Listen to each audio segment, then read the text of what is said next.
இரட்டை இலை போவதற்கு முன்னால் அடிபணிந்து அனைவரையும் அழைத்து எல்லோரும் சேர்ந்து பேசி ஒரு நல்ல முடிவெடுக்கலாம். இன்று செய்தியாளர்களை சந்தித்து பேசிய முன்னாள் அதிமுக நிர்வாகி புகழேந்தி, கட்சியை ஒருங்கிணைக்காவிட்டால் கட்சி காணாமல் போய்விடும் என அதிமுக பொதுச் செயலாளர் எடப்பாடி பழனிசாமிக்கு எச்சரிக்கை விடுத்துள்ளார். திரும்பவும் டெல்லியிலிருந்து சொல்கிறேன், பழனிசாமி, கட்சி காப்பாற்றப்பட வேண்டும் என்கின்ற மக்களின் தொண்டர்களின் உணர்விற்கு மரியாதை கொடுத்தால் இந்த கட்சி புரட்சித் தலைவர் எம்ஜிஆர், அம்மா என்கின்ற தலைவர்கள் உங்களுக்கு நினைவிருந்தால் எம்ஜிஆர் அம்மாவையும் உங்களுக்கு ஞாபகம் இருந்தா, இந்த கட்சி காப்பாற்றப்படணும்னு உங்களுக்கு ஞாபகம் இருந்தா, உங்களுக்கு டெல்லியிலிருந்து கடைசி சான்ஸ் தரேன். நான் கொடுக்குற கடைசி வாய்ப்பு இதுதான் பழனிசாமி. இது மு.க. ஸ்டாலின் என்ற முதல்வருக்கும் பழனிசாமிக்கும் போட்டி அல்ல.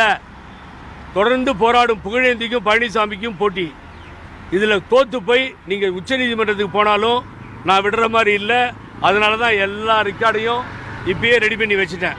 உச்சநீதிமன்றம் போனால் அவங்க உத்தரவுக்கு எதிராக போயிருக்குன்னு எல்லாத்தையும் தூக்கி அடிச்சிருவாங்க. இப்போ நம்ம பார்த்தோம், எல்லாத்துலேயும் பார்த்தோம், ஒர்க் போர்டில் பார்த்தோம்.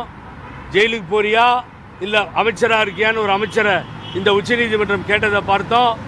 ஒவ்வொரு விஷயத்துலையும் உச்சநீதிமன்றம் சீரியஸாக இருக்கிறத நம்மளால் பார்க்க முடிகிறது. 10 ஃபைலை கவர்னர் போட்டு உக்காந்துக்கிட்டே இருந்தார். விரட்டு கவர்னரை விரட்டி டைம் லிமிட் உமக்கும் கொடுத்தோம், குடியரசுத் தலைவருக்கு கொடுத்தாச்சு அப்படின்னு சுப்ரீம் கோர்ட்டே சாங்ஷன் பண்ணதை பார்த்தோம். ஆகவே இனி சுப்ரீம் கோர்ட் உச்சநீதிமன்றத்தை நம்புகிறோம், இந்த தேர்தல் ஆணையத்தையும் நம்புகிறோம். எங்களை பொறுத்தவரை கிளரிக்கல் வேலை பண்ணுறதில்லை தேர்தல் ஆணையம். இட் இஸ் பவர்ஃபுல் தேர்தல் ஆணையம். Election commission all the rights they have. 15 இருக்குது. சாதாரண ஒரு பிரஜை கூட புகார் கொடுக்கலாம் இருக்கிறது. ஆகவே இரட்டை இலை போவதற்கு முன்னால் அடிபணிந்து அனைவரையும் அழைத்து எல்லோரும் சேர்ந்து பேசி ஒரு நல்ல முடிவெடுக்கலாம். நான் பதவிக்காக நிற்கல, எனக்கு தேவையில்லை. திரும்பி சொல்லிட்டு இருக்கேன்.